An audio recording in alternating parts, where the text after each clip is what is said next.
चलिए जल्दी से सारे लोग ज्वाइन कर लिए so that we could begin, हम स्टार्ट करें। यस एवरीवन, चलिए। हाँ जी। तो बच्चों,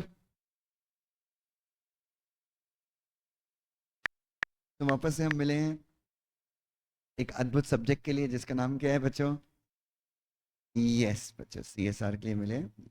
अ वेरी गुड सब्जेक्ट इंडीड, काफ़ी अच्छा सब्जेक्ट है। चलिए बच्चों, तो इस सब्जेक्ट के ऊपर मैंने ऑलरेडी बहुत सारा काम कर रखा है। आई हैव मेड नोट्स, इसके ऊपर काफ़ी अच्छे नोट्स भी हैं। चलिए, तो ऑनलाइन वाले बच्चों प्लीज़ ज्वाइन कीजिए एक बार जल्दी से बेटा। यस।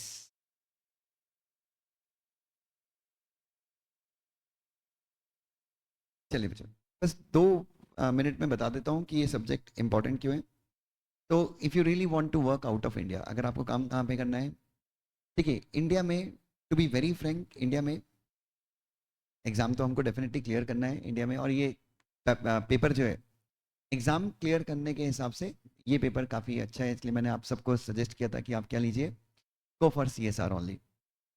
अब सबसे इंपॉर्टेंट चीज़ है कि सी एस आर का यूज़ क्या है, क्योंकि सी एस आर के बारे में हम कितना जानते हैं? कितना जानते हैं? सेक्शन 135 प्लस उसके रूल्स, बस यही पता है अपने को, यही पता पड़ा है अपने। और मेरा यकीन मानिए कि इस पर्टिकुलर टॉपिक का जो बेसिक्स है, मतलब 135 सेक्शन 135 प्लस रूल्स, ये हमको बहुत अच्छे से पढ़ना है।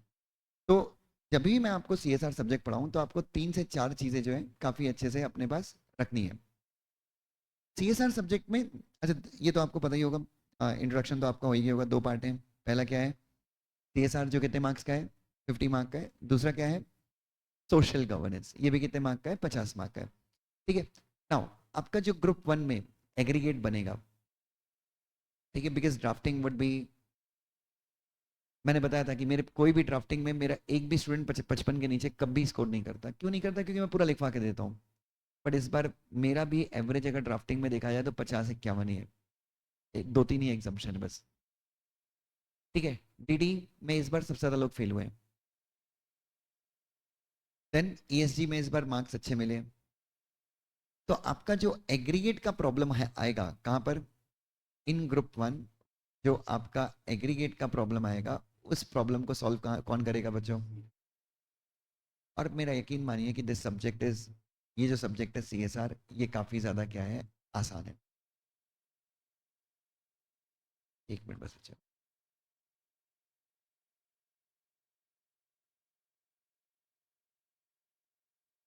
हाँ जी बच्चों, तो मैं आपसे यही बोलूँगा कि जस्ट आप मेरी एक ही चीज़ समझिएगा कि this subject is very easy to clear, very easy to score. लेकिन अब ये सब्जेक्ट सबसे ज़्यादा डिफिकल्ट भी हो सकता है। नॉट डिफिकल्ट कब हो सकता है? अब आपको ये लगता है कि यार ओपन बुक एग्ज़ाम है तो वो तो ऐसे ही करेंगे कि हमको बस छापना है और लिखना है। मैं यूट्यूब पे किसी फैकल्टी का वीडियो देख रहा था एंड शी वाज लाइक कि, या ही वाज लाइक कि अपने को करना क्या है, यहाँ पे अपन सोचते हैं कि छापना है और ऐसा करना है। नहीं बच्चों, this subject is not about छापिंग एंड लिखिंग। इस सब्जेक्ट में आपको अपना एप्टीट्यूड, आपको अपना दिमाग यूज करना है।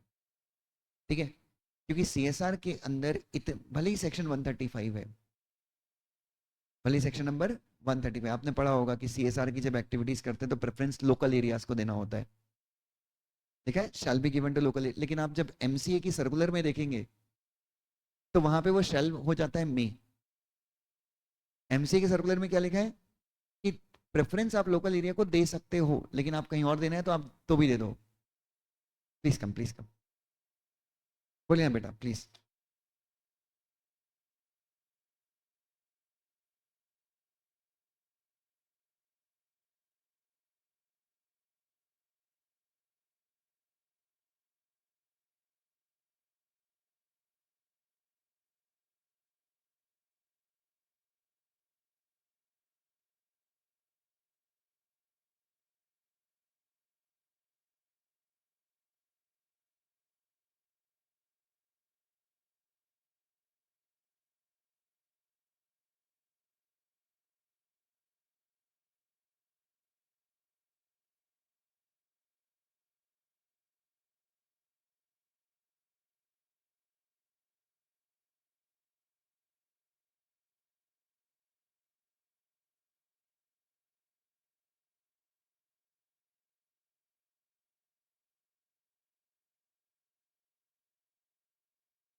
तो मैं यही कह रहा था कि जब हम क्या करते हैं, व्हेन वी चेक, जब हम एमसीए का सर्कुलर चेक करते हैं तो वहाँ पे क्या लिखा है, वहाँ पे मे लिखा है। तो ऐसी बहुत बहुत सारी क्या है बारीकियाँ हैं इसमें, सीएसआर में। और ये ये चीज़ हम दिमाग से निकालते हैं कि वो ओपन बुक एग्जाम है तो अपने को क्या करना है कि वो छापना है। बट मैं आई वॉज अमेज्ड कि ऐसा कोई टीचर बोल सकता है कि छापना है। आपको वो क्वेश्चन नहीं पूछेंगे वहाँ से, ऐसे क्वेश्चन होंगे ही नहीं जो आप क्या कर सकते हैं आसानी से छाप के लिख सकते हैं। They won't be giving such type of question in the exam. तो आपको क्या करना है बच्चों, you have to apply your mind, आपको दिमाग लगाना है और आपको सही तरीके से क्या करना है, आंसर करना है, ठीक है। अब इसमें हमको स्ट्रॉन्ग कहाँ पे होना है, इस पूरे सब्जेक्ट में हम किन चीज़ों के प्रति, सबसे पहला अगर हम सबसे पहले देखें तो बाकी सब तो ठीक है। इन बेसिक क्या है, 135 प्लस सीएसआर रूल्स 2014, इसके ऊपर हमको बहुत स्ट्रॉन्ग पकड़ बनानी है, number one. Number two, ICSI ने यहां पर क्या इश्यू किए हैं, गाइडेंस नोट्स। ऑनलाइन वाले बच्चों, साक्षी बेटा आवाज क्लियर है, ऑडियो वीडियो क्लियर है एकदम? ओके बेटा। दूसरा हम यहाँ पे पढ़ेंगे, आईसीएसआई के द्वारा भेजे गए, आईसीएसआई ने प्रॉपर गाइडेंस नोट्स इश्यू किए हैं, क्योंकि बहुत सारा कंफ्यूजन है आज भी। वो भले ही सेक्शन हम देखते हैं, भले ही 135 लगता है कि वेरी क्लियर, बहुत क्लियर सेक्शन है, but still there are lot many issues. हम आईसीएसआई ने क्या इश्यू किए हैं, guidance notes and FAQs issue किए हैं। हम उसके ऊपर भी क्या करेंगे, यहाँ पर पूरे सेशन में उसके ऊपर भी चर्चा करेंगे। थर्ड, क्या लिख रहा हूँ मैं, जिस चीज़ से आप बचते आए हैं एग्जीक्यूटिव में, वो चीज़ यहाँ पर आ जाएगी। SS1, SS2 एंड, अच्छा एक SS है बोर्ड रिपोर्ट के ऊपर आई। देखिए मेन तो अपन तीन ही जानते हैं, SS1 is board meeting, SS2 is general meeting, then SS3 is dividend. Dividend हमने पढ़ा था, भले हमने बहुत अच्छे से नहीं पढ़ा था क्योंकि वो रिकमेंडेटरी है, बट डिविडेंड के बारे में हमने पढ़ा था।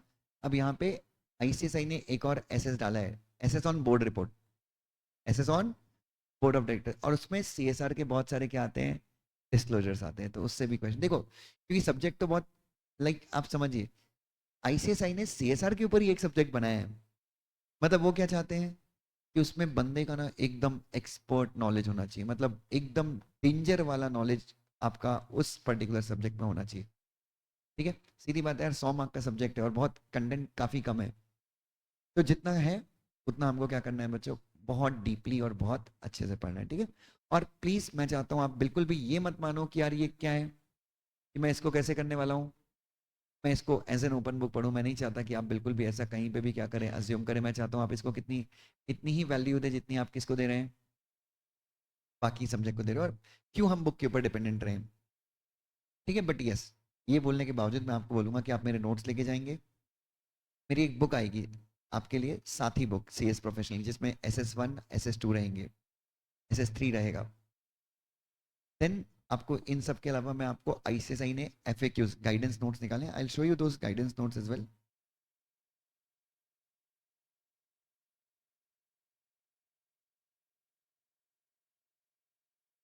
तो ये गाइडेंस नोट्स आईसीएसआई ने निकाले हैं।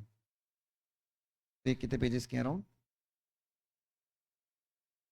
34। तो ये पूरे नोट्स अपने को एक एक क्वेश्चन इसका अपने को एकदम अच्छे से करना है। तो ये समझ लीजिए 34 क्लैरिफिकेशन है। फिर LODR में थोड़े बहुत क्या है, CSR के प्रोविजन है, एक बार हम वो भी चेक करेंगे।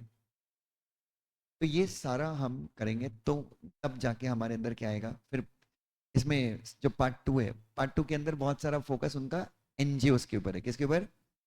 तो सेक्शन 8 कंपनी, जो हमने पढ़ा था, सेक्शन 8 कंपनी प्लस उससे related rules, then societies, trust, इन सब के बारे में भी हम क्या करेंगे, काफ़ी सारा डिस्कशन करेंगे, ठीक है। But again I would say कि इस सब्जेक्ट में अगर आपको अच्छा स्कोर करना है तो उसका एक ही तरीका है, let's have a target of 70 plus in this subject and which is very easily achievable. क्योंकि पढ़ना बहुत लिमिटेड है, बट जो पढ़ रहे हो बहुत अगर अच्छे से पढ़ लिए, प्रोविजंस क्लियर कर लिए, तो 70 मार्क्स स्कोर करना इन this subject I don't think so would be challenging at all, ठीक है। तो बच्चे शुरू करें अंताक्षरी लेके प्रभु का नाम। चलिए बच्चों, सबसे पहली चीज मैंने आपको बोला था कि you all can have a bare act. आप सबसे कहा था मैंने कि आपके पास क्या होनी चाहिए, क्योंकि आपको आज के बाद मतलब सीएस प्रोफेशनल के बाद कोई भी आपको बैरेक्ट नहीं सिखाएगा, कोई भी नहीं सिखाएगा। और सब आपको जज करेंगे, तुमको बैरेक्ट नहीं आता, तुम सीएस बन गई, ये होगा बच्चों। तो मैं आपको हमेशा बोलता हूँ, मैंने फर्स्ट लेक्चर में भी आपको बताया था क्या, टैक्समैन की एक बैरेक्ट आप सब लोगों को क्या करनी चाहिए, परचेज कर। आप लोग मेरी बात नहीं मानोगे। अभिषेक ने बैरेक्ट से पढ़ा, अभिषेक बैरेक्ट से पढ़ के कुछ अलग कॉन्फिडेंस फील होता है क्या? मेरा मेरी खुशी के लिए, बट आपका एक्सपीरियंस क्या रहा बैरेक्ट से पढ़ के, ये बताइए, क्योंकि आपने अभिषेक मेरे से लाइक क्लास लेने के पहले ऑलरेडी किसी और से क्लास ले चुका था। तो अभिषेक ठीक है, और इसको कम नहीं लो में होता है, ऐसा नहीं कि बहुत अच्छे मार्क्स आए, कितने आए, 40 आए, बट स्टिल अभिषेक क्या लग एक्सपीरियंस कैसा रहा आपको एज अ स्टूडेंट? तो आप जज करते होंगे, शुरू में आपको लगा भी होगा कि दुष्यंत सर ने पैसे वेस्ट करवा दिए। तो how did you feel barrack खरीदने के बाद, आपको कैसा लगा?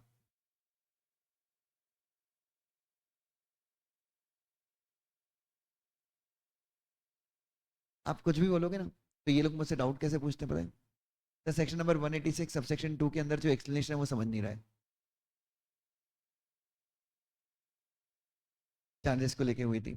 तो मैं आपको, क्योंकि देखो वो आप फ्री में सीखोगे, आपको ना एग्जाम में जो बड़ी बड़ी मल्टीनेशनल होती है वहाँ पे डायरेक्टली बैरक देते हैं, और बैरक से पूछते हैं कि बताओ उस सेक्शन में क्या लिखा है। तो आपने ज़िंदगी में कभी बैरक देखी नहीं, आप तो आपको 10-15 दिन तो बैरक से familiar होने में लगा था कि उसको पढ़ते कैसे हैं। तो ऑनलाइन वाले बच्चों से भी मैं ये रिक्वेस्ट करूंगा, बच्चों बच्चों भले ही आप फाइनल में आ चुके हैं, आप काफ़ी स्मार्ट हैं, बट आप सबकी स्मार्टनेस को और ज़्यादा धार कौन देगा? बैरक देंगे बच्चों। तो चलिए, एनीवे आपके साथ मैं स्टार्ट करता हूँ हमारे सीएसआर का चैप्टर 1। नोट्स बिल्कुल रेडी हैं, आप ले सकते हैं, कोई दिक्कत ही नहीं है। नोट्स काफ़ी ज़्यादा अपडेटेड है। नोट्स के अलावा भी मैं आपको सीएसआर के लिए आपको मैं 3-4 मटेरियल दूंगा। हालांकि एफएक्यू जो आईसीएसआई की है मेरे नोट्स में मैंने डाल रखी है, बट मैं अलग से दिखा रहा हूँ कि आईसीएसआई ने भी क्या निकाल के रखा है। गाइडेंस नोट्स एफएक्यूज आईसीएसआई ने भी निकाल के रखा है। तो डिस्कशन के अंदर मैं जो आज का अपना डिस्कशन शुरू करूंगा, उस डिस्कशन के अंदर पहले मैं आपको सबसे पहले मैं आपको सेक्शन नंबर 135 पढ़ाऊंगा, जो सीएसआर की माँ है। सीएसआर की जर्नी क्या है, जर्नी क्या है, कौन है बच्चों? Section number 135। चलिए एक बार हम देखते हैं। सो दिस इज, यहाँ से हमारा चैप्टर चालू होता है, कौन सा? Chapter number 1, corporate social responsibility. और इस चैप्टर को एग्जाम के हिसाब से आप कितने मार्क्स का वेटेज दे सकते हैं? 7 मार्क्स का वेटेज दे सकते हैं, ठीक है। अच्छा, सीएसआर में क्वेश्चन कैसे आएंगे? एक तो 20 मार्क का क्या आएगा, केस स्टडी आएगा, जिसमें वो आपको मतलब वो केस स्टडी एक्चुअली में इज अ ब्लफ। आप देखो, आप केस स्टडी कैसे भी पढ़ लो, most of the case studies का आंसर आप बिना पढ़े दे दोगे। अल्टीमेटली वो पूछते क्या है, ऊपर लिखे केस स्टडी के हिसाब से बताओ कि बोर्ड रेजोल्यूशन कैसे पास होगा, ये रेजोल्यूशन सर्कुलेशन से पास हो सकता है या नहीं हो सकता। तो केस स्टडी वो नाम की रहती है। तो अगेन लेकिन उस केस में भी काम क्या आएंगे आपको? प्रोविजंस काम आएंगे। तो प्रोविजंस आर वेरी इंपॉर्टेंट, ठीक है। और मेरा आपसे ये प्रॉमिस है, क्योंकि और मैं ये प्रॉमिस इतने कॉन्फिडेंटली इसलिए दे रहा हूँ कि CSR is a part of company law. तो इस मामले में तो मैं आपको सीएसआर का एकदम किंग बना दूंगा। अब सीएसआर अच्छा होने से फायदा क्या होगा? इंडिया में सीएसआर को वैल्यू है। जैसे मेरे 4-5 स्टूडेंट हैं जो इंडिया के बाहर काम कर रहे हैं, 2-3 तो दुबई में काम कर रहे हैं। आप यकीन मानोगे दुबई में उनका प्रोफाइल क्या है? What is the profile of them in Dubai? ESG, ESG executive. और इसका लगभग 1 करोड़ 2 करोड़ का उनको सैलरी मिलता है एट द एज ऑफ 30। किस प्रोफाइल में काम कर रहे हैं बच्चे? What what profile they are working in? ESG executive. अब मैं पूछता हूँ कि ईएसजी एग्जीक्यूटिव बन के तुम करते क्या हो? तो बताते हैं सर, ईएसजी एग्जीक्यूटिव बन के हम सबसे पहले तो चेक करते हैं कंपनी की सीएसआर की, सीएसआर कंप्लाई हो रहा है नहीं हो रहा है, सीएसआर का ऑडिट हो रहा है नहीं हो रहा है, सीएसआर प्रॉपरली रिपोर्ट हो रहा है नहीं हो रहा है, सीएसआर के अंदर प्रॉपर स्पेंडिंग हो रही नहीं हो रही है, सीएसआर की प्रॉपर पॉलिसी बनी है नहीं है कंपनी में, सीएसआर की कमेटी प्रॉपरली है। मतलब हम सोचते हैं सीएसआर, बट उस सीएसआर के अंदर कितना काम है देखो। अब आप बोलोगे नहीं सर, इंडिया में सीएसआर ऑडिट के लिए एज सच कोई डायरेक्ट प्रोविजंस नहीं है, बट आप यकीन नहीं मानोगे, globally if you go America, अगर आप कहाँ जाएं, अमेरिका में जाएं, आप यूरोपियन कंट्रीज में जाएं, सीएसआर को मतलब सीएसआर डिपार्टमेंट है कंपनीज में। और बहुत जल्दी this will happen in India. तो आईसीएसआई ने सीएसआर के ऊपर सब्जेक्ट क्यों निकाला? बिकॉज उनको ही पता है आज नहीं तो कल, क्योंकि ग्लोबल इन्वेस्टर्स, आपकी कंपनी स्टार्टअप्स का जमाना है, ग्लोबल इन्वेस्टर्स जब आपकी कंपनी में इन्वेस्ट करते हैं तो क्या पूछते हैं? ग्लोबल इन्वेस्टर्स को प्रॉफिट प्रॉफिट से वो सेकेंडरी है, बट वो क्या पूछते हैं? जिस कंपनी में वो पैसा लगाते हैं उसका एनवायरनमेंट के प्रति क्या नजरिया है, सोशल गवर्नेंस सीएसआर के प्रति क्या नजरिया है, और गवर्नेंस, गवर्नेंस का मतलब क्या होता है? तो 3 फैक्टर्स आप तो पढ़ते ही हो, एनवायरनमेंट, सोशल एंड, ये 3 फैक्टर्स को, और सोशल वाला पार्ट क्या हो गया बच्चों? तो सीएसआर के अंदर, मतलब मैं बोल रहा हूँ सीएसआर के अंदर ही कितने सारे काम है यार। सीएसआर का कंप्लाइंस चेक करो, सीएसआर का ऑडिट चेक करना, सीएसआर की रिपोर्टिंग, सीधी बात है यार, कॉमन सेंस लगाओ। जब आपने सीएसआर में खर्चा किया है, सीएसआर में क्या किया आपने? When you have spent money on CSR, won't you report that spending? क्या आप रिपोर्ट नहीं करना चाहोगे? क्यों? अरे वो तुम्हारी अपने आप में पब्लिसिटी है यार, हमने सीएसआर का, मैं अच्छा, अब रिपोर्टिंग में क्या सिर्फ ये बता दिया 5 करोड़ खर्च किया? नहीं, अब इसमें बहुत सारी चीजें आएंगी। रिपोर्टिंग में आपको ये भी बताना है कि आपने खर्च किया, कितना किया, कहाँ किया, डायरेक्टली किया या फिर किसके थ्रू किया, एजेंसीज के थ्रू किया, याद है आपको? ये सारी चीजें हैं बच्चों। आपको ये भी बता, इम्पैक्ट एनालिसिस, सीएसआर प्रोजेक्ट का अपने को क्या करना है? जिस प्रोजेक्ट में 1 करोड़ से ज्यादा का आपने स्पेंड किया उसका क्या करवाना होता है? इम्पैक्ट एनालिसिस कराना है। ये काफी ज्यादा अच्छा काम है। आजकल बड़ी बड़ी कंपनीज क्या कर रही हैं? अपने प्रोजेक्ट का इम्पैक्ट एनालिसिस करवा रही हैं। और एनालिसिस कौन कर रहा है बच्चों? केपीएमजी। आजकल केपीएमजी, कल मेरे एक स्टूडेंट ने केपीएमजी का प्रपोजल रिजेक्ट कर दिया पुणे में। उसको बढ़िया स्टाइपेंड मिल रहा था 20,000 रुपीज का, केपीएमजी का ही। तुम सपना देखते हो कि मुझे बिग 4 में जाना है, तो one of my students, direct students, उसने केपीएमजी रिजेक्ट कर दिया बिकॉज उसको कहीं और डबल पैकेज में स्टाइपेंड मिल, आर्टिकल्स मैंने सुबह बताया था। तो केपीएमजी वगैरह आज की तारीख में बिग 4 कंपनी सेक्रेटरीज को हायर क्यों कर रही है? सीधी बात है, क्योंकि जब बिग 4 अपना ऑडिट करने जाती हैं बड़ी बड़ी कंपनीज का, और बिग 4 के पास तो इंडिया में बैठ के वो पूरे वर्ल्ड की कंपनीज को सर्विस दे रही हैं। इंडिया में बैठ के वो किसको सर्विस दे रही हैं? बिग 4 इंडिया में बैठ के पूरे वर्ल्ड की कंपनीज को सर्विस दे रही हैं। तो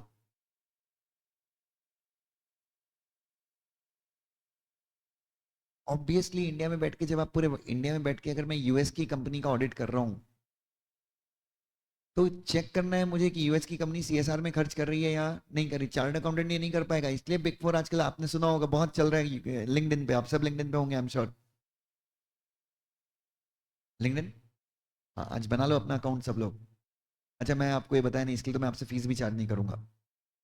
लिंक्डइन पे आप सबको प्रोफाइल बनाना है। मेरे जितने भी स्टूडेंट हैं जिनको 40,000, 35,000, 25,000 का स्टाइपेंड लग रहा है, उसमें बहुत बड़ा रोल किसका है? उसमें बहुत बड़ा रोल है लिंक्डइन का। तो ये सब कुछ पॉसिबल हुआ है LinkedIn. LinkedIn is very very very crucial. अगर आपको क्या चाहिए, if you need a good articles, आपको लिंक्डइन पे अपने एम्प्लॉयर से कनेक्ट होना पड़ेगा। Is that clear? चलो करें आगे बच्चों, चल भी। ये हमारा चैप्टर 1 हो गया। चैप्टर 1 इज नथिंग बट बेटा सीएसआर। अच्छा, ये ओपन बुक एग्जाम है, तो आपको जो नोट्स मिलेंगे, कौन सी चीज कौन से पेज पे है, इसका क्या करना है बच्चों आपको। मैंने प्रॉपर, अब मैंने जो भी आपको सीएसआर के चैप्टर में पढ़ाया है, जो भी जितनी भी हेडिंग है, इन सबका क्या कर दिया मैंने। तो जैसे आपको ढूंढना है क्या, सीएसआर इन इंडियन लेजिस्लेशन, तो इसका पेज नंबर आप भर देंगे 40, तो क्या होगा, आप डायरेक्टली 40 में जाके, अगर ओपन बुक एग्जाम में अगर आपको देख के लिखना है तो आप क्या कर सकते हैं, देख के भी लिख, बट छापना नहीं है बच्चों। ऐसे क्वेश्चन वो नहीं पूछेंगे जहाँ पे आपको क्या करना पड़े, छापना पड़े। इतने तो स्मार्ट है वो। चलो एनीवे, तो चलो शैल वी स्टार्ट। तो बच्चों before I begin with this chapter, मैं थोड़ा सा आपको, मैं सबसे पहले, मेरा रिचुअल है कि whenever I start teaching CSR, मैं सबसे पहले कौन सेक्शन पढ़ाता हूँ, बेसिक कहाँ से क्लियर करवाता हूँ। यस बच्चों, तो बिफोर वी बिगिन एनीथिंग, मैं चाहता हूँ इस सेक्शन में हम क्या हो जाएं, इस सेक्शन में प्लस आईसीएसआई के द्वारा इश्यू किए गए फ्रीक्वेंटली आस्क्ड क्वेश्चन में, प्लस गाइडेंस नोट्स में अगर हम क्या हो गए, एक्सपर्ट हो गए, तो फिर इस चैप्टर के, इस सब्जेक्ट के साथ अपन क्या करेंगे बच्चों, रोज लड़ेंगे बच्चों, खेलेंगे इस सब्जेक्ट के साथ। ठीक है, चलो चल वी स्टार्ट। ये सुनो, तो यहाँ पे जिन अच्छा ऑनलाइन वाले बच्चों को भी नोट्स आज से डिलीवर करना स्टार्ट करेंगे, यहाँ पे स्टार लगा लीजिए। And this is the most important part, CSR के सेक्शंस प्लस CSR का रूल। एक एक चीज हम पढ़ेंगे, क्योंकि यहाँ से मैं आपका क्या बना रहा हूँ, यहाँ से I am about to create a foundation. मैं आपके बीच में क्या क्रिएट कर रहा हूँ बच्चों, मैं एक फाउंडेशन क्रिएट कर रहा हूँ बच्चों। चलिए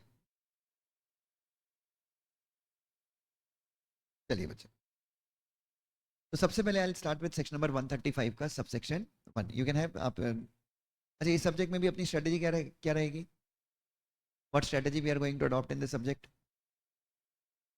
इस सब्जेक्ट में भी हम क्या करेंगे, अपने नोट्स बनाएंगे। नॉट जितना हम ड्राफ्टिंग में अच्छे से बना रहे हैं, जितना हम CR में बनाएंगे उतने नहीं, बट यहाँ पे मैं चाहता हूँ आपकी एक नोटबुक क्या रहे, रेडी रखे। तो आप ज़्यादा मोटी बुक मत खरीदना, 200 पेज की एक नोटबुक खरीद लेना।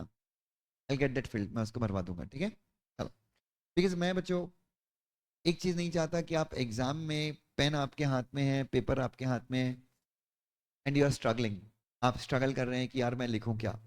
ये नहीं होना चाहिए बच्चों, ये सबसे बड़ा मतलब त्रासदी है ये। चलो एनीवे, तो सेक्शन नंबर 135 का क्या है, 135 टाइटल क्या है सेक्शन का बच्चों, सेक्शन 135 कॉर्पोरेट सोशल रिस्पॉन्सिबिलिटी।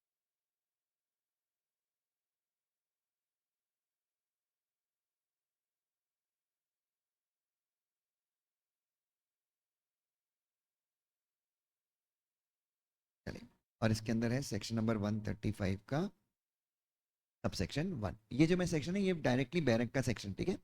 ये सेक्शन बैरक का है, मतलब हमारी पार्लियामेंट ने ये जो भी बनाया है वो पार्लियामेंट, और इसमें जो लिखा है वो परफेक्टली है, परफेक्ट है। उसके ऊपर आप मुझसे डाउट नहीं पूछ सकते कि ऐसा क्यों लिखा है, क्यों, वो अंतिम सत्य है बच्चों। पार्लियामेंट ने जो लिख दिया वो क्या हो गया बच्चों, अंतिम सत्य हो गया, ठीक है। चलो, every company having a net worth of rupees कितना, 5 करोड़ और मोर। तो सबसे पहला क्या है बच्चों, अगर आपकी कंपनी है, please here you can start. If you have a company, book नहीं लाए आप, आप नहीं लाए क्या, ड्राफ्टिंग में ही लिख लोगे। ये कौन सी बुक है, अच्छा शेष आप लाए हो। चलिए, तो सबसे पहला क्या है, now every company, what does that mean, every company का मतलब क्या होता है, हर company, small big, listed unlisted, holding subsidiary, कोई भी company, every company means every company. तो एवरी कंपनी, एक मिनट,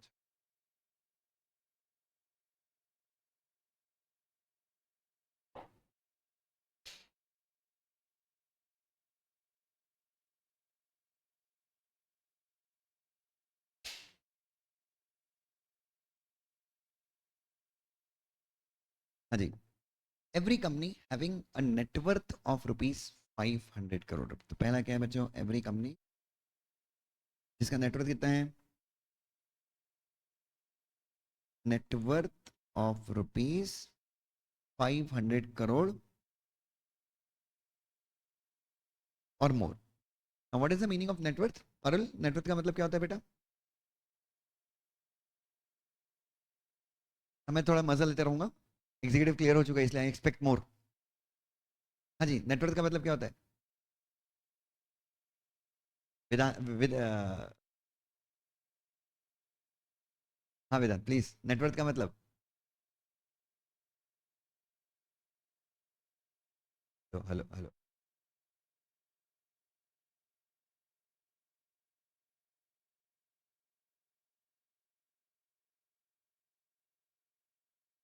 जी अभिषेक, 2 clause 57 डायरेक्ट। तो 2 clause कंपनीज एक्ट के 2 clause 57 में किसको डिफाइन किया है, net worth word has been defined in 2 clause 57। क्या डिफाइन किया नेटवर्थ को, यस नहीं, ये देखो ये सेक्शन पता था बस, paid up capital, it's a sum, it's a total of what बेटा, paid up share capital, free reserve, securities, premium account, reduced by किससे माइनस, इसमें से माइनस क्या करेंगे अपन, accumulated losses and preliminary expenses not written off। ठीक है, और जब हम रिजर्व काउंट करते हैं तो इसमें क्या काउंट नहीं करेंगे, रिवैल्यूएशन रिजर्व को काउंट नहीं करेंगे। ठीक है, तो पहली चीज, तो बैरेक्ट अगर होती तो मैं आपको खड़ाक से पढ़वाता, तो हैव दैट बैरेक्ट थिंग। तो कोई भी कंपनी जिसका नेटवर्थ, तो ब्रैकेट में लिख लो नेटवर्थ इज डिफाइंड अंडर, अब तुम लोग फाइनल में हो, is covered under section 2 clause 57। तो सबसे पहला, what is the first thing,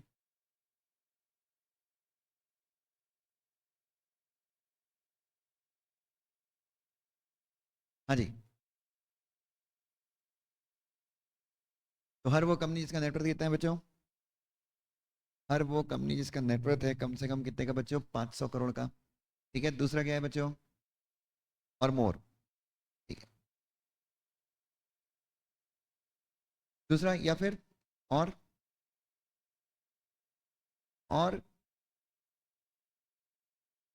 turn over of rupees कितना, 1000 करोड़ और मोर। नाउ टर्नओवर, ये वर्ड कहाँ पे डिफाइंड है, टर्नओवर, हाँ जी, where is the word turnover defined, turnover is defined in 2 clause 92।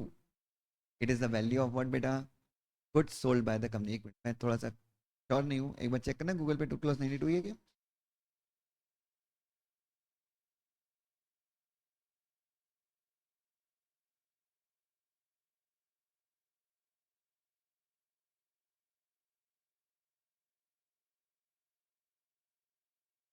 Turnover 91, sorry,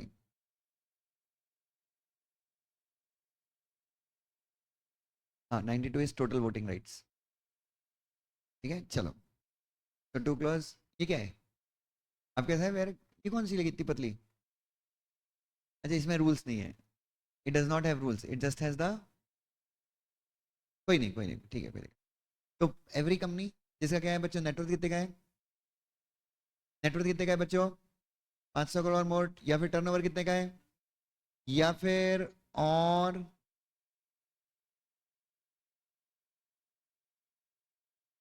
या फिर कंपनी को क्या है, नेट प्रॉफिट्स है, कितने के नेट प्रॉफिट है बच्चों, नेट प्रॉफिट्स ऑफ ₹5 CR और मोर।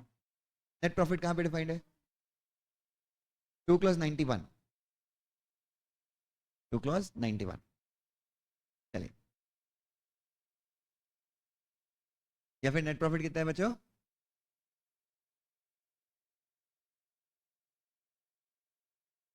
5 करोड़ और मोर। ठीक है ना,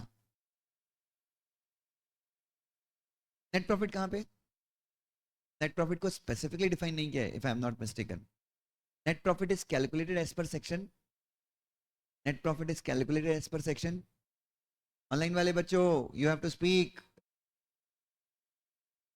net profit is calculated as per section 198। कौन से सेक्शन के हिसाब से कैलकुलेट करते हैं, 198 के हिसाब से कैलकुलेट करते हैं। ठीक है, तो तीनों में से यू मीट एनी क्राइटेरिया, बीच में लिखा है एंड या और, बीच में लिखा है एंड या और, तो इन तीनों में से अगर आप कोई भी एक क्राइटेरिया मीट करते हैं, कब मीट करते हैं बच्चों,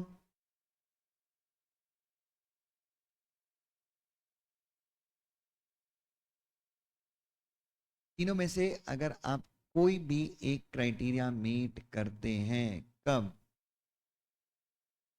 ड्यूरिंग, दौरान, किसके दौरान, the immediately preceding financial year, मतलब फाइनेंशियल ईयर के दौरान,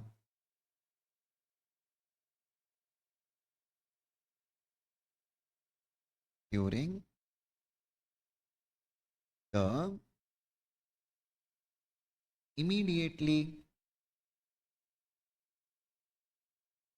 प्रिसीडिंग फाइनेंशियल ईयर। तो तीनों में से अगर आप क्या करते हैं बच्चों, तीनों में से अगर आप कोई भी एक क्राइटेरिया मीट करते हैं, when do you meet the criteria, कब मीट करते हैं, during the immediately preceding financial. तो क्या करना है आपकी आपकी कंपनी को क्या करना है, अच्छा एक मिनट, ड्यूरिंग वर्ड यूज किया है, दौरान, मतलब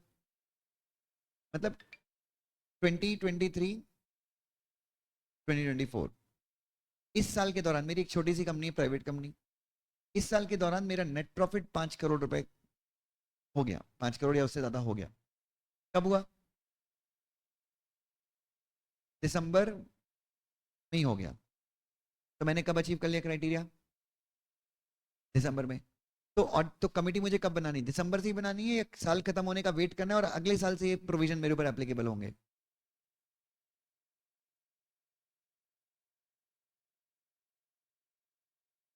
क्या? हाँ, during the immediately preceding financial. तो इसका करेक्ट इंटरप्रिटेशन क्या है कि first, even you have achieved the target, even if you have achieved the criteria during the year, but you have to wait for the year, you have to wait for the end of the year। तो मतलब अगर पिछले साल के दौरान किसी भी वक्त अगर आपने क्या किया, क्राइटेरिया मीट किया, क्राइटेरिया मीट किया, तो रिक्वायरमेंट कब से एप्लीकेबल होगी? Next financial. तो even if I meet the criteria on December, in the month of December I meet the criteria of 5 crore net profit, requirement कब से एप्लीकेबल होगी?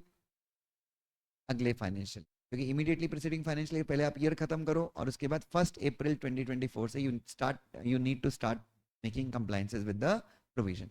अब बच्चों मैं आपको एक और चीज़ बोलूँ, जो भी मैं आपके साथ डिस्कस करूंगा, मैं तो आपको भी प्लेन जो बेयर एक्ट में लिखा है वो इंटरप्रेट कर, बट अगेन ऐसे बहुत सारी चीज़ें जहाँ पे डाउट्स हैं, तो इसके ऊपर अपन क्या देखेंगे, इसके ऊपर अपने को क्लैरिटी कहाँ से आएगी? गाइडेंस नोट से।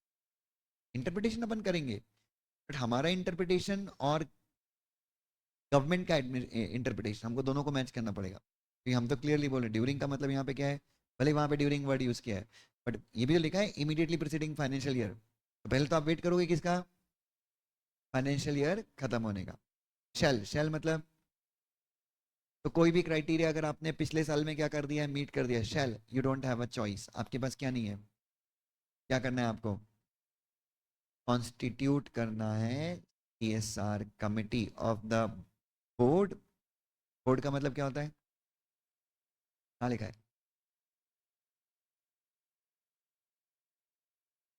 गलत है।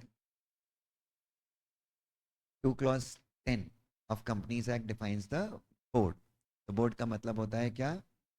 It's a collective body of directors, ये एक्ट में डिफाइंड है।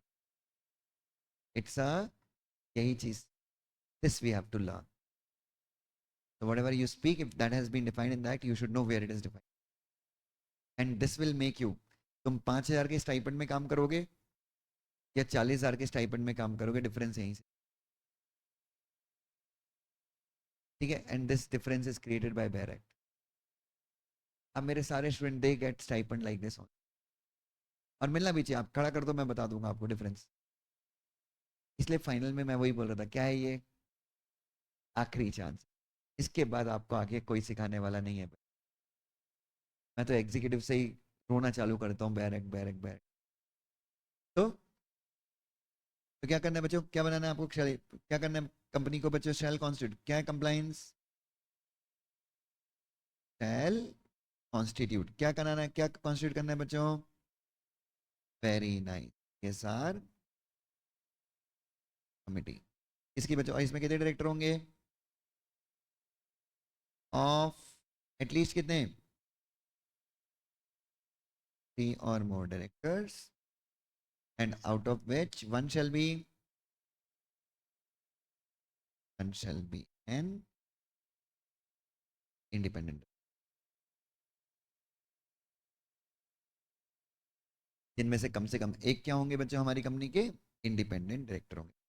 तो what about the companies that are not required to appoint independent director, जैसे प्राइवेट कंपनी, प्राइवेट कंपनी को तो इंडिपेंडेंट डायरेक्टर अपॉइंट करना नहीं होता, उन कंपनीज का क्या करेंगे? प्रॉब्लम ही नहीं, एक्ट इतना प्यारा है ना, हर एक चीज़ का सर उनको पता है। अब बोलते हो हर एक कंपनी को, आ, जो भी कंपनी क्राइटेरिया मीट करे उसको क्या बनानी है? CSR committee. What about the private companies, private company को तो इंडिपेंडेंट डायरेक्टर नहीं लगता, इंडिपेंडेंट डायरेक्टर किसको लगता है? तो 149 किसको लगता है? Listed company and every unlisted public company, जो 3 क्राइटेरिया में से कोई एक क्राइटेरिया मीट करती, पेड अप कैपिटल 10 करोड़ और मोर, टर्नओवर 100 करोड़ और मोर, फॉलोइंग एक्सीडिंग, वेरी नाइस, ठीक है, तो प्राइवेट कंपनी को तो इंडिपेंडेंट डायरेक्टर अपॉइंट करने की जरूरत नहीं है, if it meets the criteria then. चलो, तो ये हो गया। हाँ, यहाँ तक क्लियर है सबको? यहाँ तक किसी के मन में कोई भी डाउट? यहाँ तक किसी के मन में कोई डाउट? अब ये बोलते हैं, एक मिनट, ये जो प्रोवाइडेड दैट लिखा है इसको अपन क्या बोलते हैं? हम बोलते हैं प्रोवाइजो। यस, प्रोवाइजो का मतलब क्या होता है? एक जनरल स्टेटमेंट के ऊपर हम, जनरल स्टेटमेंट में अगर हमको क्या डालनी है, शर्तें लगानी है, कंडीशंस लगानी है, क्वालिफाई करना बोलते हैं। क्या बोलते हैं इसको? क्वालिफाई करना। तो किसी जनरल स्टेटमेंट को अगर हम क्या करना चाहते हैं, क्वालिफाई करना चाहते हैं, तो हम उसमें क्या ऐड करते हैं? प्रोवाइजो। तो इसका प्रोवाइजो क्या बोल रहे हैं? What is proviso saying? Condition where a company is not required to appoint an independent director under subsection 4 of 149। अगर कंपनी को किसकी जरूरत नहीं है? कंपनी को अगर इंडिपेंडेंट डायरेक्टर अपॉइंट करने की जरूरत नहीं। क्यों? Because it does not meet the criteria of one, it does not come in the criteria of that 100 crore public company whatever. तो क्या होगा? It shall have in its CSR committee two or board director. Is that clear? Are we getting a clarity? So if company is not required to appoint, अगर company को क्या जरूरी नहीं है बच्चों? if the company is not required to appoint IDs, IDs मतलब independent directors, CSR committee shall have what beta?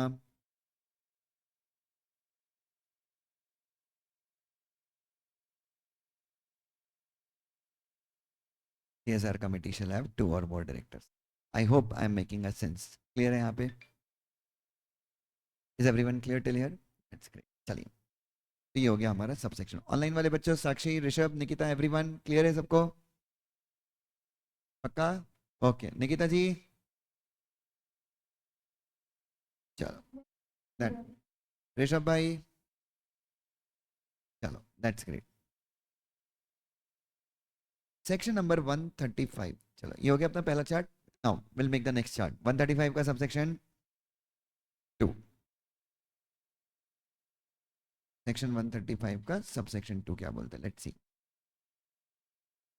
The board of directors report under section 134 subsection 3, subsection 3 of 134 के अंदर बोर्ड ऑफ डायरेक्टर रिपोर्ट याद है आपको? Board of director अपनी report बनाते हैं, that they address to the shareholder, that you annex, that you annex with financial statement and present it.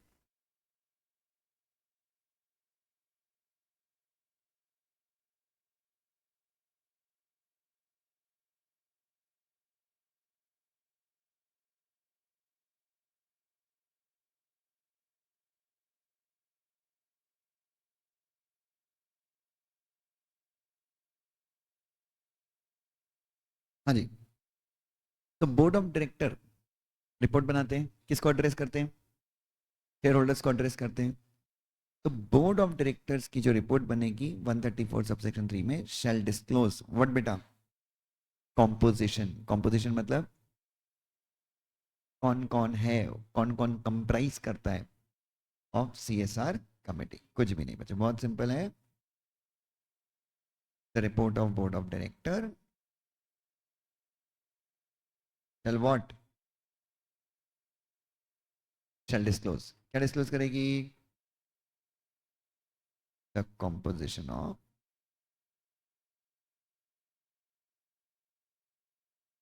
CSR committee.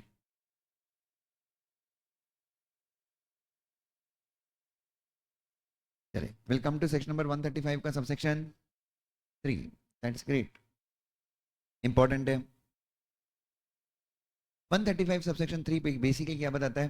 Functions of CSR committee. अब आपने CSR committee तो बना दी, अब अगला सवाल है कि भाई ये सीएसआर कमेटी करेगी क्या? तो ये कौन बताएगा? Functions of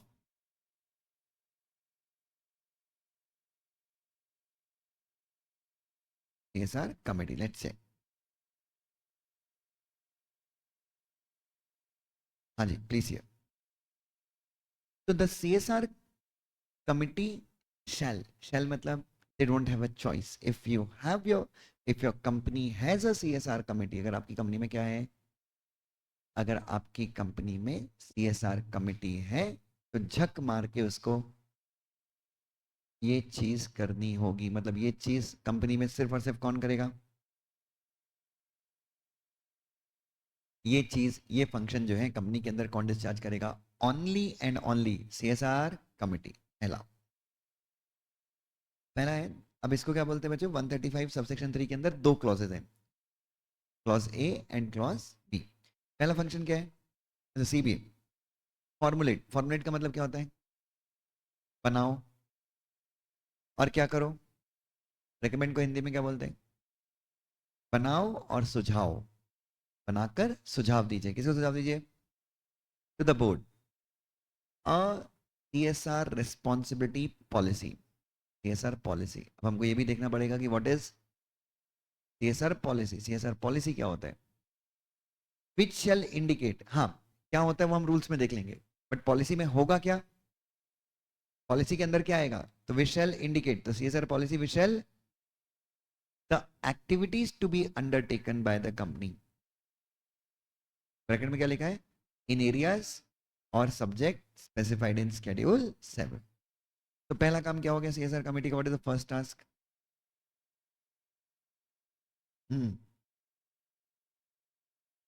clause A. तो पहला काम क्या हो गया बच्चों CSR कमेटी का? What is the first task of the CSR committee? To make and recommend. किसको बच्चों? यस, टू मेक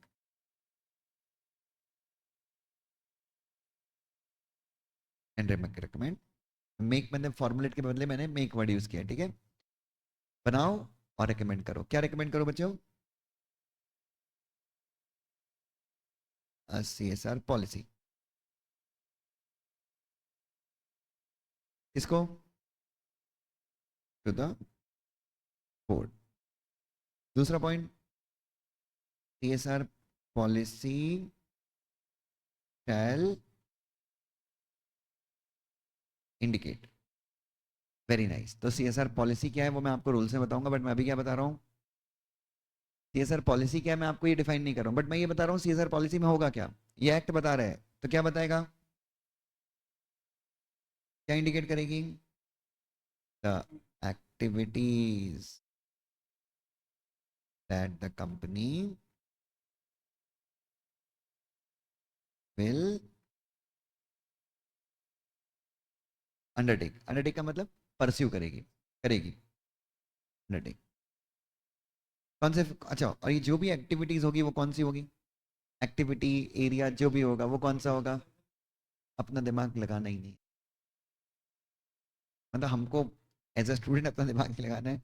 कौन से एरिया में खर्च करोगे, कौन सी एक्टिविटी होगी, सीधे हम किसको रेफर करेंगे? शेड्यूल 7. तो भैया एक और चीज अपने को पढ़नी है इस चैप्टर में बहुत अच्छे से. क्या बच्चों? ठीक है. The activities that my company will take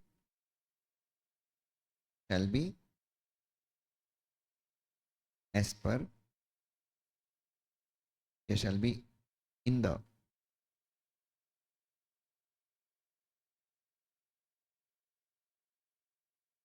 area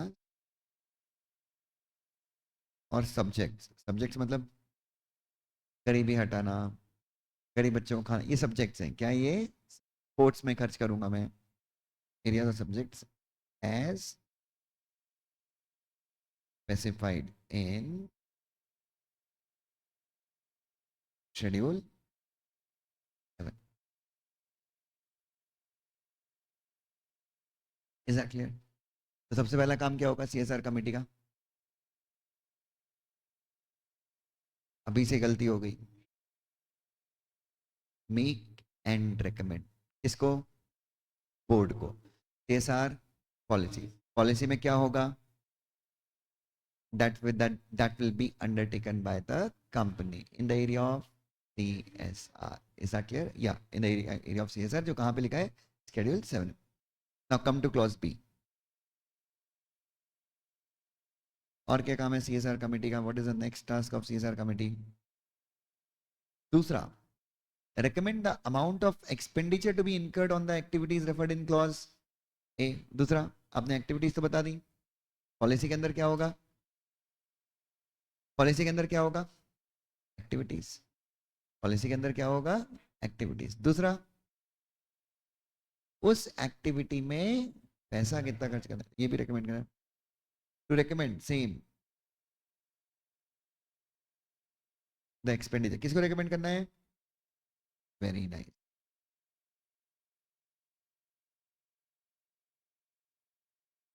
to recommend the expenditure to the board.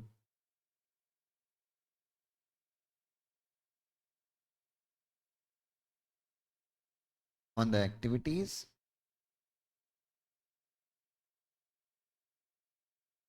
Mention in CSR policy. Board of directors को क्या करना? रेकमेंड करना कि भाई सीएसआर पॉलिसी में जो भी लिखा है, सीएसआर पॉलिसी में जो भी एक्टिविटीज लिखी हैं, उन एक्टिविटीज में टोटल खर्चा कितना होगा। तीसरा, third is clause number C. Okay, तो देखो, सीएसआर कमेटी क्या करेगी? पॉलिसी रेकमेंड कर देगी। सीएसआर कमेटी पॉलिसी रेकमेंड कर देगी, खर्चा रेकमेंड कर देगी। लेकिन समझो यार, सीएसआर कमेटी का काम सिर्फ क्या है अभी तक? आगे पीछे देखो, पीछे जो जितना बने पड़े। एग्जैक्टली, सीएसआर कमेटी का जो काम है वो अभी तक सिर्फ रेकमेंड करने का ही है यार। मतलब बोर्ड में और may not adopt the policy given by CSR committee. Board of director मना कर सकते हैं हमको नहीं अडॉप्ट करना, नई पॉलिसी बनाओ जाके। या फिर ऐसा हो सकता है बोर्ड ने क्या कर लिया, अरे वाह कमेटी ने स्पेंड किया है, बताया 500 करोड़ डालना है, ओके। और खर्चा करना किसको है? वो सीएसआर कमेटी खर्च करेगी या बोर्ड ऑफ डायरेक्टर खर्च करेंगे? सीएसआर कमेटी का काम क्या है? रेकमेंड करना। बाकी वो एक्चुअली में खर्च करने का काम किसका है? बोर्ड ऑफ डायरेक्टर्स का है। तो सीएसआर कमेटी रेकमेंड करेगी। मैं तुमको रेकमेंड करता हूँ पढ़ाई करो, मैं तुमको रेकमेंड करता हूँ पढ़ाई करो, बट तुम मेरी हर बात मानो, ये गारंटी है क्या? मेरा काम क्या है? फिर मैं तुम्हारे टेस्ट लूंगा। अब फिर मैं तुम्हारी मैंने जो कहा था, तुमने वो माना है नहीं माना है, वो मैं कैसे चेक करूंगा? टेस्ट के जरिए आई मॉनिटर। तो same, CSR policy CSR committee recommend करेगी। अब वो पॉलिसी इंप्लीमेंट करने का काम किसका है? पहले तो अप्रूव करना पड़ेगा बोर्ड ऑफ डायरेक्टर को, और अप्रूव करके क्या करना पड़ेगा? इंप्लीमेंट। ना सीएसआर कमेटी क्या चेक करेगी? हाँ यस, नेक्स्ट लिखना। To monitor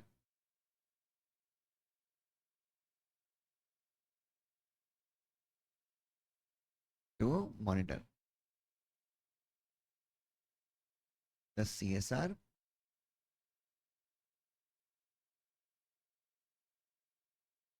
policy.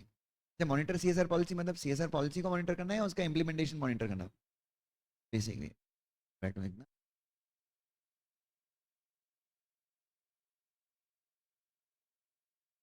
Implementation from time to time. तो ये बच्चों, अगर हम बैरक से ना पढ़ें और एग्जाम में अगर आपके क्वेश्चन आए, क्या क्वेश्चन आए कि सीएसआर कमेटी के फंक्शन बताओ, तुम 3 नहीं 30 लिख के आओगे। लेकिन आइडियली कितने लिखने हैं आपको एग्जाम में? 3 ही लिखने। तुम सब लिखोगे पॉलिसी बनाना, इम्प्लीमेंट करना, ये करना, वो करना। तो this is the benefit that you get from barrack, you know the accurate knowledge. ठीक है, चलो, क्लियर है?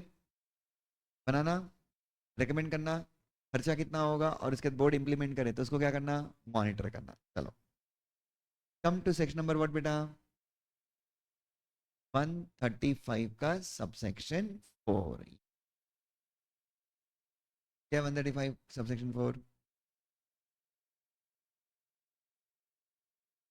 Duties of board. ये टाइटल मैं दे रहा हूं, एक्ट में लिखा हुआ नहीं है, टाइटल मेरे पर्सनल है। चलिए, अगला डिस्कशन किसके ऊपर है बच्चे? What are the duties of the board in respect of CSR policy? Board of directors की ड्यूटी क्या है? Let's see. चलिए बच्चे प्लीज।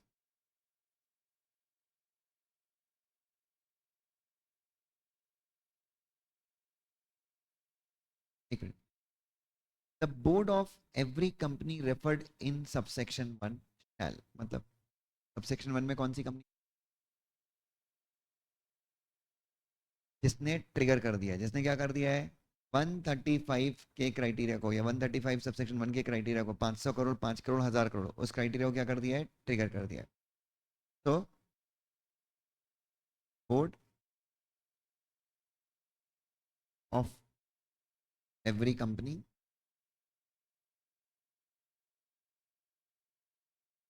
covered in 135 subsection 1 चल।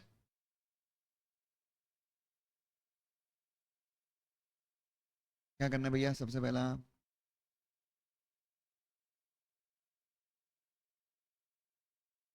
क्लॉज ए, चला। अब भाई, भाई साहब सबसेक्शन 3 में तो रिकमेंडेशन आ गए थे, ये सर पॉलिसी क्या करती थी, सीएसआर पॉलिसी रेकमेंड तो हो गई थी भैया सबसेक्शन 3 के अंदर, ठीक है। अब उसके बाद बोर्ड को क्या करना है, पहला आफ्टर टेकिंग इनटू अकाउंट, ध्यान में लेने के बाद, क्या ध्यान में लेगा, the recommendations made by whom बच्चों, CSR committee approve the CSR policy for the company, मतलब इनके पास चॉइस है या नहीं है, क्या करना है इनको, after taking into account recommendation made by whom बच्चों, मतलब जो उन्होंने रिकमेंडेशन दिए हैं उनको ध्यान में लेने के बाद आपको डायरेक्टली क्या करना है, अप्रूव करना है। सबसे पहला after considering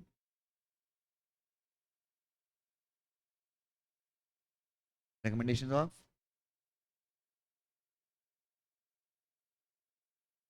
CSR committee approve, क्या अप्रूव करो बच्चों, approve the CSR policy for the company,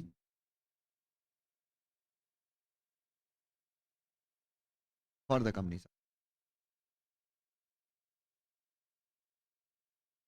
you need to approve the CSR policy for the company and disclose the contents of such policy, और क्या है, उस पॉलिसी के जो content है, मतलब पॉलिसी में जो भी चीज़ें चीज़ें दी गई हैं, तो क्या करना है, in its report, in its report मतलब 134 सबसेक्शन 3 के अंदर जो रिपोर्ट बनाते हो, and also place it on the companies website if any मतलब कंपनीज एक्ट पढ़ रहे हैं, लिस्टेड कंपनी की वेबसाइट मैंडेटरी है, अनलिस्टेड कंपनी में वेबसाइट है तो कैसे, वेबसाइट पे कैसे लगाना है, इन सच मैनर एज में बी प्रिस्क्राइब, प्रिस्क्राइब का मतलब क्या होता है,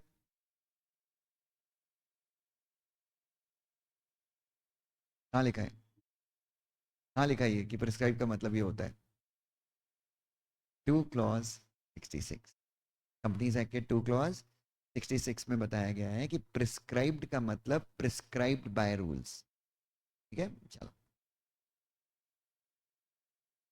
लिख लिया, ये छोटे छोटे नोट डालते जा रहा कि अपने नोटबुक के मार्जिन में कहीं पे कि प्रिस्क्राइब का मतलब क्या है, कहाँ पे डिफाइन किया गया है, 2 क्लॉज 66 में प्रिस्क्राइब का मतलब होता है prescribed by the rules.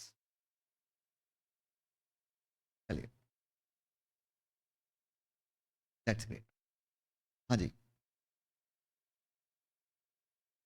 Approve the CSR policy of the company plus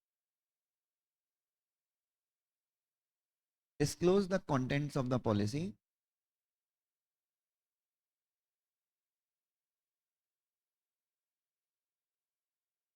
in board's report,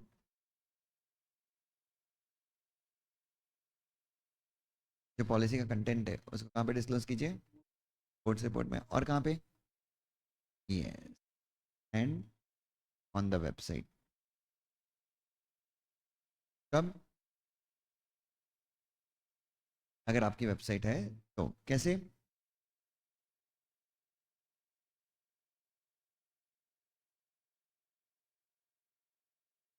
in the prescribed manner, yes. तो पहला काम ये है। अब यहाँ पे भी एक चीज़ हमको और क्लैरिटी चाहिए, we are not getting that clarity, नहीं आ रही क्लैरिटी, क्यों, एक्ट पढ़ के क्या लग रहा है, नहीं एक्ट पढ़ के ये लग रहा है कि board shall after considering the recommendation, मतलब उनके रिकमेंडेशन को बोर्ड कंसीडर करेगा, और सीएसआर पॉलिसी शैल मतलब अप्रूव करना ही है, उसके पास कोई चॉइस है। लेकिन what if the board wants to change the policy? What if the board wants to, board is not happy, what if, what if the board is not happy with the policy? Board को लगता है कि policy में improvement है तो, या board को लगता है कि पॉलिसी में इंप्रूवमेंट की गुंजाइश है तो,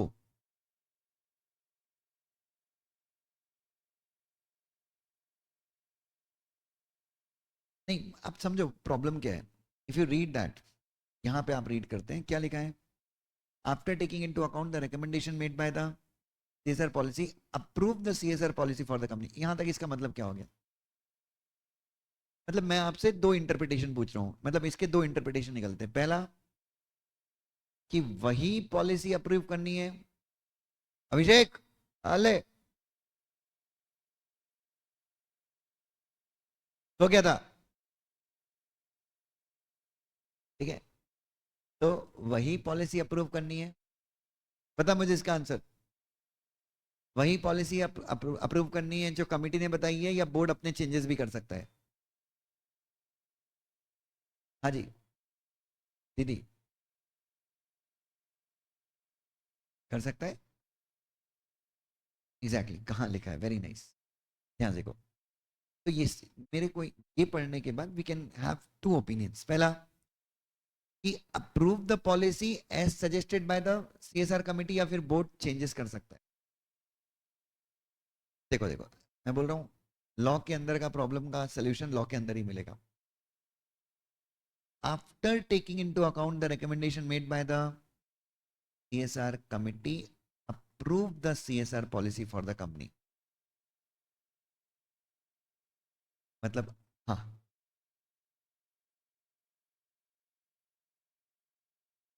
उसको ध्यान में रखते हुए, मैंने इसे उसको ध्यान में रखना है, मतलब आपको मानना है तो मानो, नहीं माना है तो उसको ध्यान में रखते हुए, उसमें even you can incorporate changes, you can incorporate changes. उसके सीएसआर कमेटी के द्वारा सजेस्ट की गई पॉलिसी को ध्यान में रखते हुए, लेकिन एक चीज कंपलसरी बोर्ड ऑफ डायरेक्टर के लिए, क्या? हाँ, सीएसआर पॉलिसी को अप्रूव करना इज मैंडेटरी। तो कैन यू अग्री अदरवाइज? क्या आप कुछ और भी लिख सकते हैं? Yes yes. क्या पॉलिसी में ऐसी भी चीजें हो सकती हैं जो सीएसआर कमेटी ने बताई नहीं है, या सीएसआर कमेटी ने जो आपको पॉलिसी अप्रूव की है, पॉलिसी रिकमेंड की है, क्या आप उसमें चेंजेस कर सकते हैं? यस, बट आपकी जिम्मेदारी क्या है? उसको अप्रूव करना। ठीक है, देखो छोटी चीज थी बट इसमें कितनी सारी चीजें हो सकती हैं, और इसलिए आईसीएसआई क्या लेके आई? Guidance notes. यस, चलो आगे बढ़ जाएंगे। दूसरा क्या है, और दूसरा क्या है, दूसरा काम क्या है बोर्ड ऑफ डायरेक्टर का? तो सीएसआर पॉलिसी को रिकमेंड करने का काम हो गया कमेटी का, अप्रूव करने का काम किसका हो गया? Board of director. दूसरा काम क्या है? Ensure that the activities as are included in CSR policy of the company are undertaken by the company. Second काम क्या हो गया? What the board has to ensure?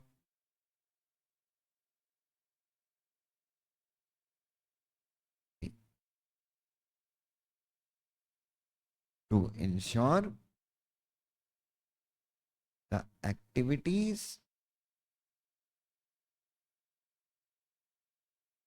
mentioned in CSR policy.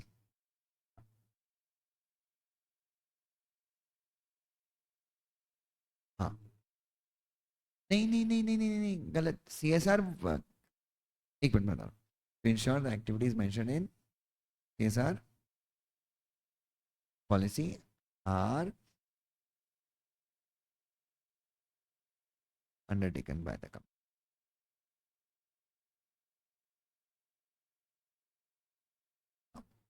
Did you get the difference? Committee का काम क्या है? Recommend करना और मॉनिटर करना। बोर्ड का काम क्या है? अप्रूव करना और इम्प्लीमेंट करना। बोर्ड ऑफ डायरेक्टर को इंश्योर करना है, क्या इंश्योर करना है? कि जो भी एक्टिविटीज कहाँ पर लिखी हुई हैं, सीएसआर पॉलिसी में लिखी हुई हैं, उन एक्टिविटीज को कंपनी परस्यू करती है, और परस्यू कर रही है नहीं कर रही है ये कौन चेक करेगा? Is that clear? Is that clear? आ रही है क्लैरिटी सबको? पक्का? ओके। ऑनलाइन वाले बच्चे यहाँ तक क्लियर है? किसी को कोई डाउट है तो प्लीज पूछिए। चलिए नेक्स्ट। नाउ कम टू 135 का सबसेक्शन 5। 135 का सबसेक्शन 5। ये भी किसके ऊपर, ये भी किसके ऊपर ऑब्लिगेशन डाल रहे हैं? और ये तो एकदम जोरदार सेक्शन है, अमाउंट टू बी स्पेंट। अभिषेक हो जाएगा तो 2 मिनट में। कितना खर्चा करते हैं सीएसआर में?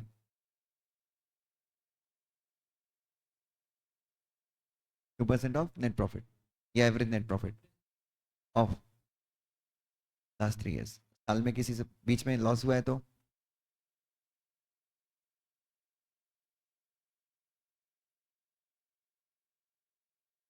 करेक्ट। चलो 135 सबसेक्शन 5 किसके बारे में बात करता है? Amount to be spent on CSR. चलिए तो भाई साहब सीएसआर में टोटल कितना खर्चा हम करेंगे? चलिए बच्चों,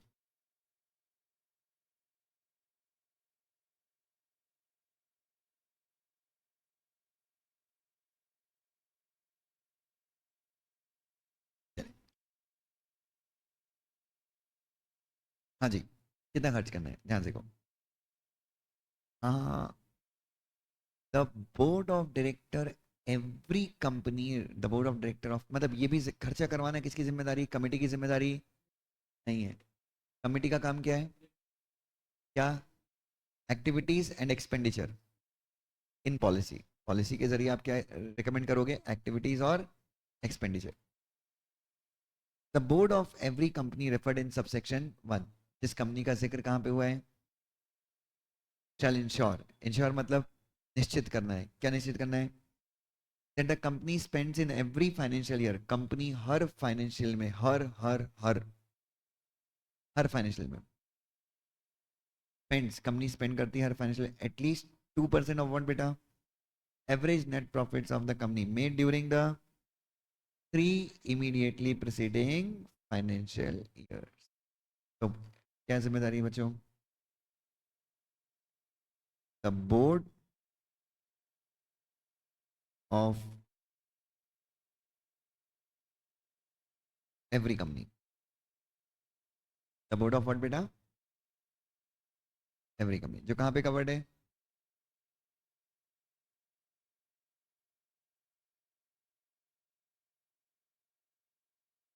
कवर्ड इन सेक्शन 135 का शैल इंश्योर। क्या इंश्योर करना है? That company spends, company compulsorily क्या करती है बच्चों? स्पेंड करती है। कितना स्पेंड करती है? यस बेटा, एटलीस्ट 2% ऑफ व्हाट बेटा? Of its average net profit. Company खर्च करती है, कम से कम कितना खर्च करती है बच्चों? 2% ऑफ व्हाट बेटा? Of its average profit. कितने साल की? ऑफ ऑफ 3 या इमीडिएटली प्रीसीडिंग? इमीडिएटली प्रीसीडिंग मतलब एकदम परफेक्टली पहले वाले, यस ठीक पहले वाले, ठीक है। Of immediately preceding 3 financial years।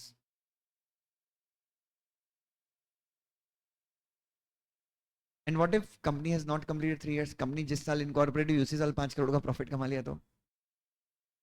ये और ब्रैकेट में क्या लिखा है? और where the company has not completed the period of कितना? या फिर अगर कंपनी ने क्या कंप्लीट नहीं किया है? और where the company has not completed the period of कितना? अगर कंपनी ने 3 फाइनेंशियल ईयर्स क्या नहीं किए, खत्म नहीं किए, सिंस इट्स इनकॉर्पोरेशन. तो during such immediately preceding financial year in pursuance of what बेटा, CSR पॉलिसी. इफ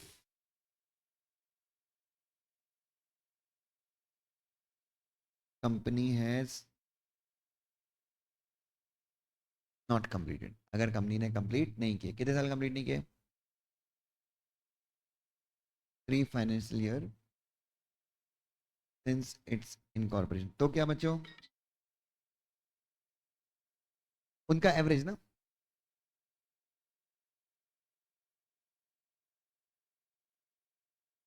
देन व्हाट बेटा, then during such immediately preceding year, मतलब ड्यूरिंग मतलब एवरेज, मतलब बात तो एवरेज की हो रही ना. तो average profit during such financial year which are less than years, then average net profit of years for which the company was in, yeah, the company has been in existence.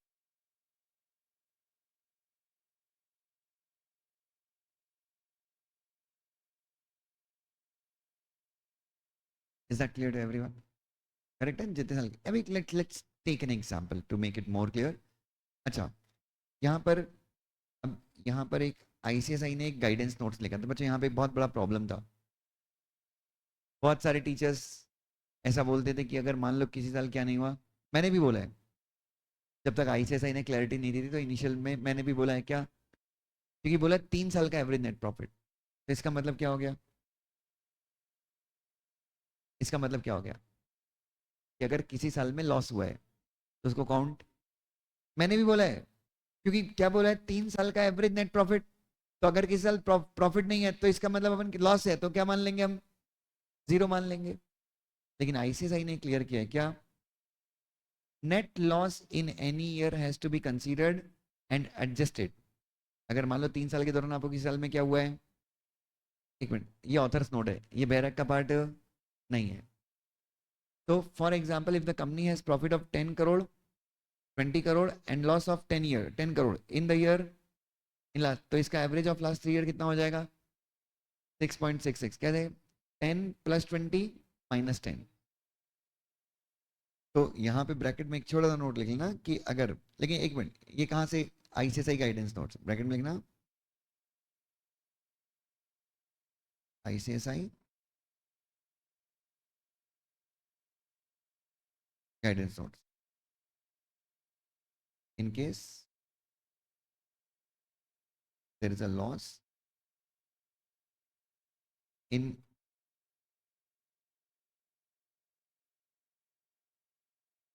Any financial year, in case there is a hello. In case there is a loss in any financial year in 3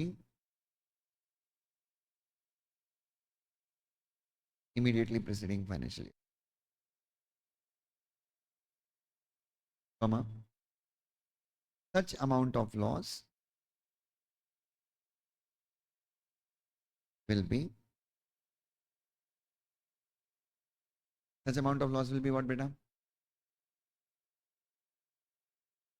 will be deducted या adjusted लिख सकते हो, मैंने deducted लिख दिया तो to make it more clear कि minus हो जाएगा from the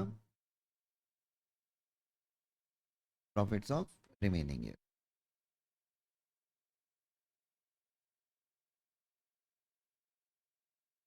ठीक है,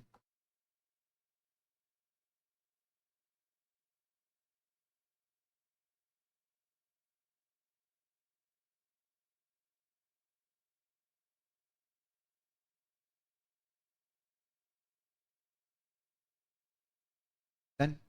एक एग्जांपल ले, लेट्स टेक एन एग्जांपल, चलिए प्लीज टेक एन एग्जांपल. ठीक है, ईयर 2021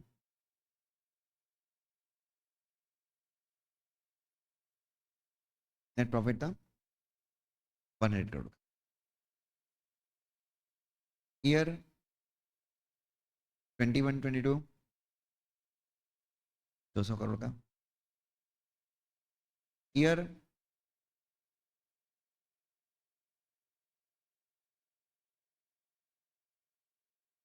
-100 करोड़।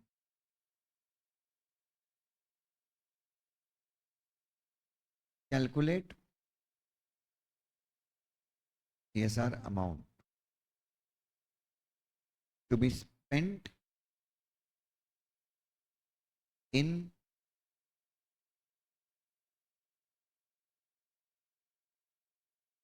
23-24। समझ रहे हैं? 23-24 के लिखा मैंने, पहले फाइनेंशियल खत्म होगा तो पिछले साल के नेट प्रॉफिट के हिसाब से आप करंट ईयर में डिसाइड करोगे ना कितना खर्च करना है। हाँ, तो कितना खर्च करोगे?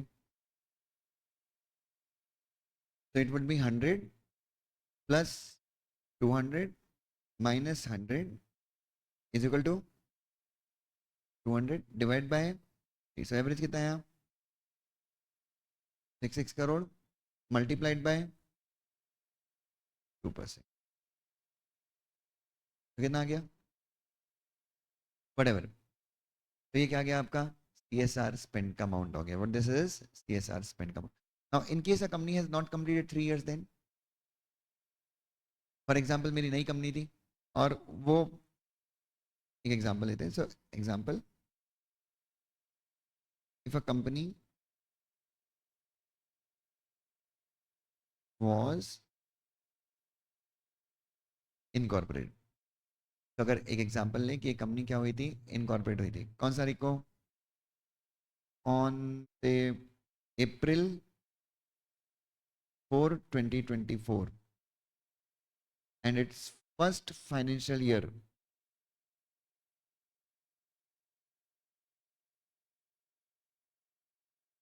ends on March 31st 2025। ठीक है? It has net profit of 100 CR in first year. Calculate the CSR spend. नहीं, पहले तो कैलकुलेट, पहले तो ये बताओ कि क्या कंपनी के ऊपर CSR का क्राइटेरिया आएगा? Will the company be required to, क्या सेक्शन कंपनी 135 सबसेक्शन 1 में कवर होगी? 135 सबसेक्शन 1 में क्या कंपनी कवर होगी, हाँ या ना? होगी। ओके। दूसरा, and calculate the CSR spend, कितना होगा? हाँ, एवरेज। तो अगर तुम एक ही साल के लिए एग्जिस्ट कर, तो एक साल का एवरेज कितना आ जाएगा? 100 crore multiplied by 2 divide by 100, तो कितना आ गया? 2 crore. To be spend in which year? Next year? Yes, in 25 and 26, मतलब पिछले सेम। फिर 26-27 में कितना करना है? तो 2 साल का एवरेज निकालेंगे। Are you getting my point? और तो पिछले 3 साल की प्रॉफिट, मतलब पिछले साल की प्रॉफिट के हिसाब से, मतलब लास्ट ईयर की प्रॉफिट के हिसाब से मैं डिसाइड करता हूँ कि मुझे करंट ईयर में कितना स्पेंड करना है। Is that clear? श्योर? बस करें आज के लिए बच्चों? चलिए, प्लीज अपना ध्यान रखेंगे, बाकी का डिस्कशन हम, प्लीज प्लीज प्लीज प्लीज बेटा प्लीज पूछिए। जैसे इस केस में फर्स्ट है तो, जी बेटा, जी जी बेटा।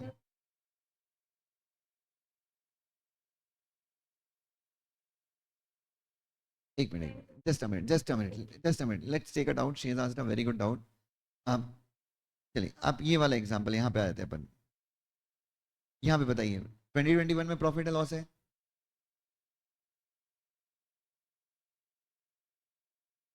एक मिनट, तो लेट्स सी, अपन लिख लेते हैं। तो 2021, 2022, 22 कर रहा हूँ मैं, एक मिनट, 21-22, 22-23। ठीक है, 2 साल हुए कंपनी को इनकॉर्पोरेट हुए।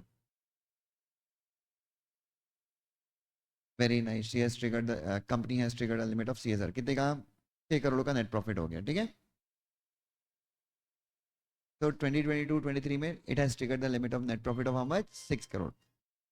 इस साल, हाँ, इस साल 21-22 में कंपनी को लॉस है। कितने का लॉस है बेटा? अच्छा, तो 2 करोड़ का लॉस है मान, कितने का लॉस है? 2 करोड़ का लॉस है। तो what is the CSR obligation in 23 and 24? Tell me. Sorry,